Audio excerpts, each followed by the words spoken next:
Fala pessoal, sejam muito bem-vindos ao Outspoken Marketing. Meu nome é Leandro Guerra.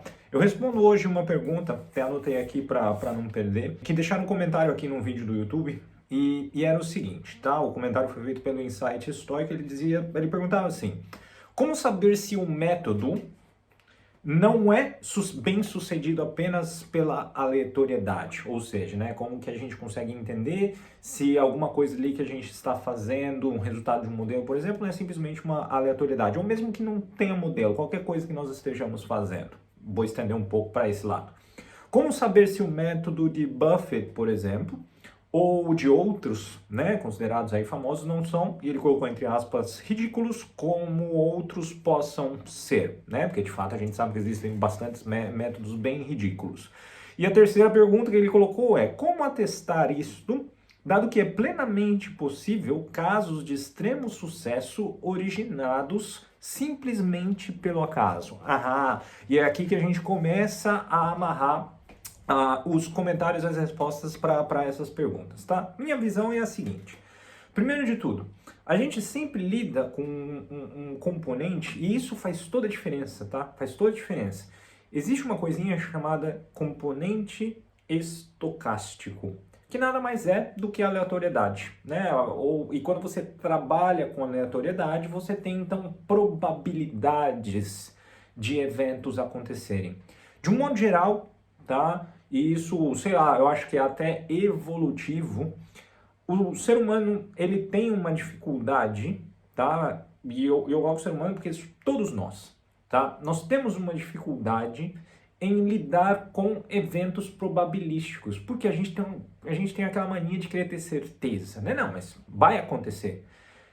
É muito difícil para a gente falar, não, pode ser que não aconteça, porque essa incerteza a gente não trabalha com ela muito bem, tá? Enquanto seres, enquanto espécie. Isso dificulta, naturalmente, o nosso entendimento para diversas coisas, inclusive para esses tipos, né, de eventos que foram ilustrados nas perguntas, e são perguntas bem inteligentes, porque a gente realmente fica ali tentando entender e fala, meu, tá, mas então pode ser que existam eventos dados apenas pela sorte, né? Eu vi isso lá no livro do Taleb. Calma. As pessoas pegam recortes, não só do Taleb, tá? De qualquer autor, de qualquer coisa. As pessoas pegam recortes daquilo e tratam o recorte como uma verdade absoluta, se esquecendo de que existe um contexto onde aquela afirmação em especial foi trabalhada. Então, eventualmente, o Taleb fala isso bastante no Antifrágil e ele fala bastante no Iludidos pelo Acaso, né? Existe uma componente sorte, existe no caso, né, que você simplesmente pode ter feito alguma coisa nem necessariamente sem talento, né, porque foi um advento apenas da sorte. Aí é que tá. Sim, mas eles são extremamente raros, tá? Warren Buffett pode ser que seja o caso raríssimo da sorte. A gente não tem como saber.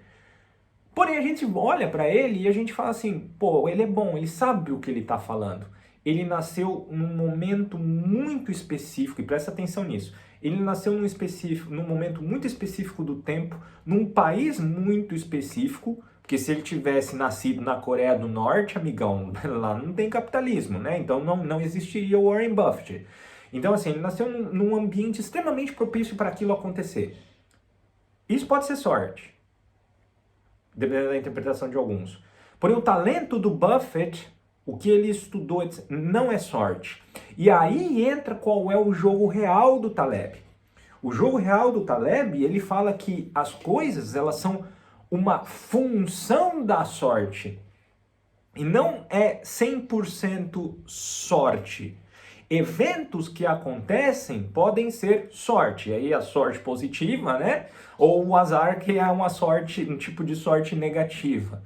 E aí esses eventos aleatórios, sim, eles podem ser simplesmente aleatórios e apenas sorte, mas uma composição longa de uma cadeia de eventos não é só sorte, são elementos que são função da sorte, ou seja, quando a gente diz função da sorte, a sorte é uma variável ali dentro.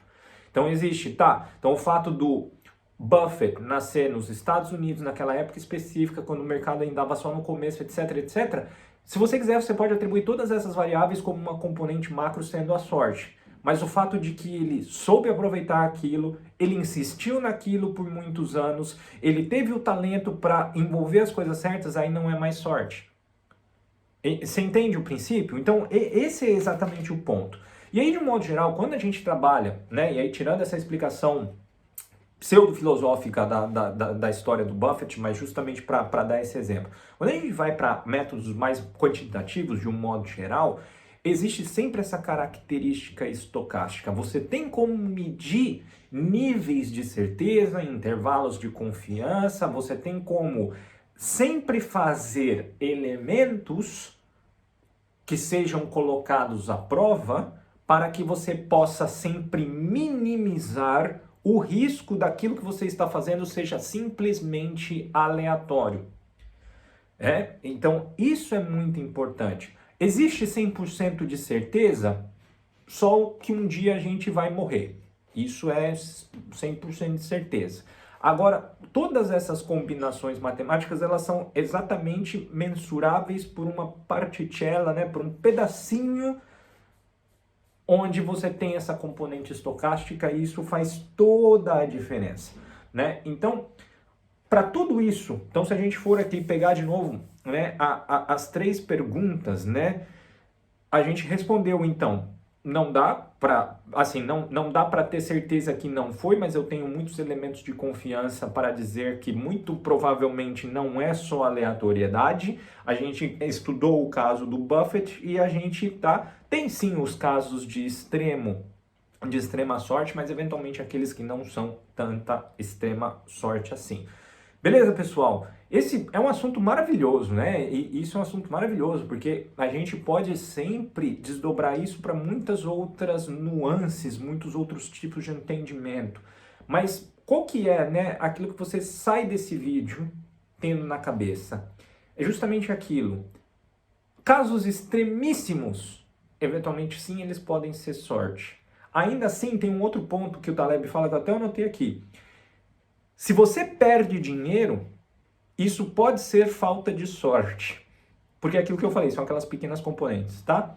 Porém, quebrar 100% nunca é falta de sorte. Aí é incompetência mesmo. Inverte isso. E aí a gente linka com aquilo que eu expliquei do Buffett, tá? O Buffett eventualmente nascer nos Estados Unidos ou escolher algumas empresas que foram assim, uau, uma ou outra pode ter sido sorte, sim. Mas o cara sustentar isso por décadas, aí eu acho muito difícil ser sorte. Beleza, pessoal? Um grande abraço, a gente se vê num próximo vídeo. Tchau, tchau.